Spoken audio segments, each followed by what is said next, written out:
I'd been a mechanic since high school, but as a young adult, I found myself drawn to the freedom of the open road. At 20, I landed a job driving trucks for a local company in Pennsylvania. Life was good except for one thing: my boss. Fred, the part owner, had an issue with me from day one. He'd always assumed I was doing something wrong, but never had any proof. Our interactions were brief and tense, like two men circling each other, waiting for a fight to break out. The company's delivery trucks were rated Class 3, which meant they didn't need a commercial driver's license, or at least, not until the state changed its rules. With the new federal commercial driver's license system, our trucks would be classified as Class B, requiring a CDL and extra testing.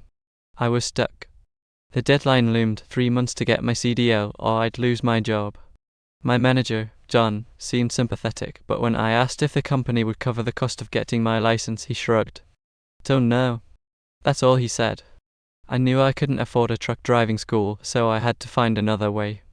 I discovered that if I drove the same truck for 3 years and got an affidavit from the owner, I could skip the driving test and get my permit. But I'd have to keep it quiet from Fred, who might not be willing to sign. I navigated a bureaucratic nightmare, dodging closed testing sites and jam-packed lines at the DMV. Finally, on Thursday afternoon, I got a call with a spot reserved for me at a temporary testing site an hour and a half away. I floored it, breaking a few rules along the way, but made it just in time. The tests were grueling: general trucking, air brakes, and endorsements like hazmat and tanker. I passed all of them, including one with a perfect score of 90.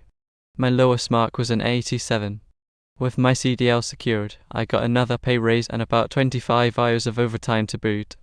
It was the most money I'd ever made in a short period. But working for Fred had taken its toll on me. A year later, I left the company and continued driving trucks for another decade. Having that CDL gave me an edge, opening doors to better jobs and higher pay.